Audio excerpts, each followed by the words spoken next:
make sure that the glaze is mixed well.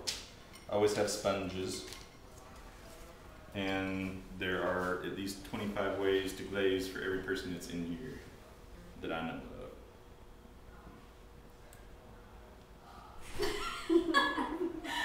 So just because we talk about certain ways of glazing today doesn't mean that's the only ways they're already glazed. And there you go. It's quick and easy, especially for these simple forms. Pick the glaze that you want, which we'll talk about the different glazes in just a minute when she gets in here. I would use the tongs, dip it, and set it down when it dries. You can clean the bottom. Can't have any glaze on the bottom of the form where it's going to be in contact with the kiln shell.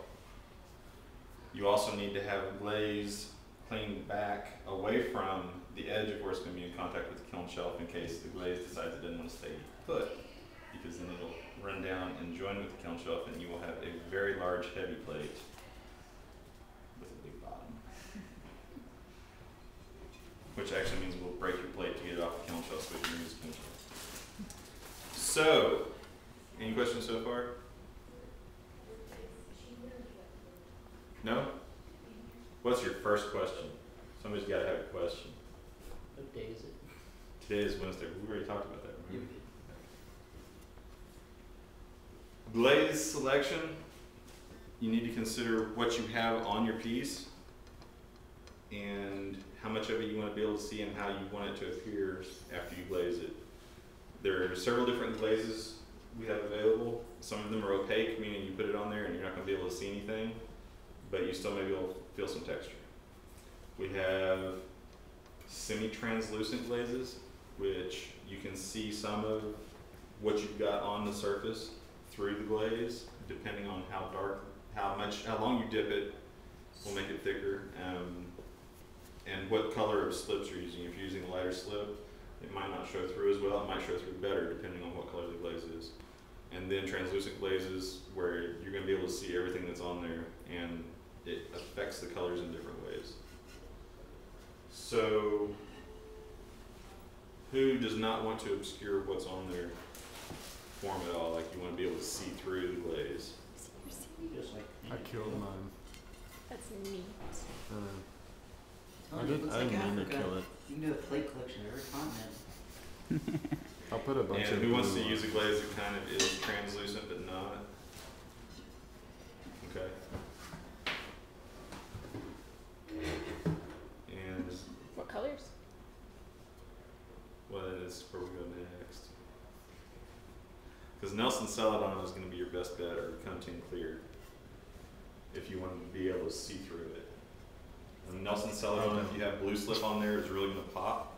I threw The it. Nelson Celadon really draws the blues out. If you have black slip on there, our black slip has cobalt in it.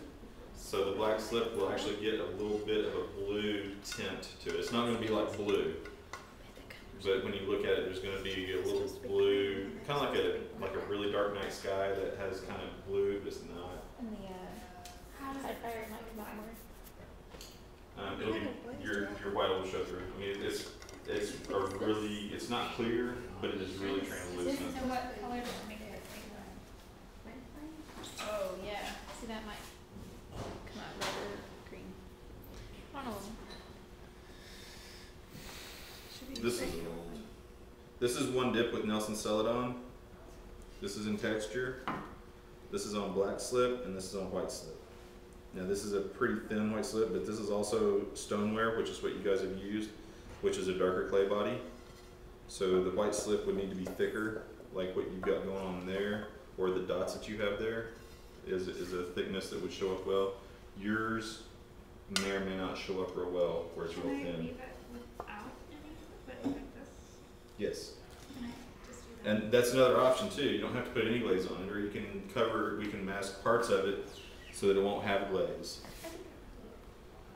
So you just want to fire it like it is? Okay. I was looking to see, do we have a better Nelson's in here, Rachel?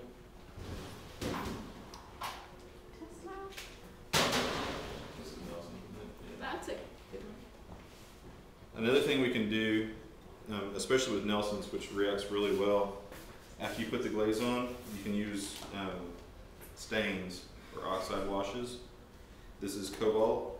As you see, the blue shows up really well. This is red iron oxide, this is rutile, and this is copper carbonate.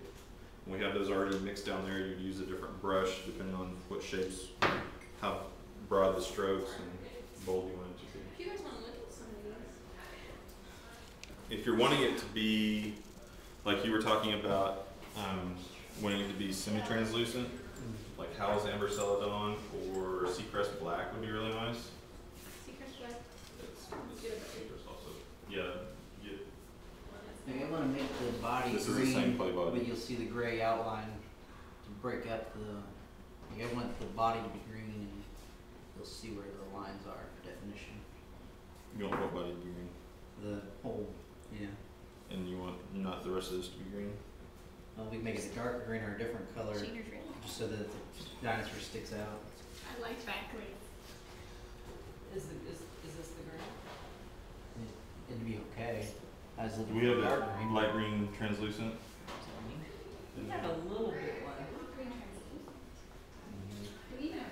but you know, if you put the So glaze, you five could put gallons. the glaze over the whole thing, and then put this iron oxide wash over that part, and it will give you a different green. It will darken it. Like a jungle green You see around the the- edges. It'll be just a different green. Yeah, and that's using the wash of iron oxide to change it.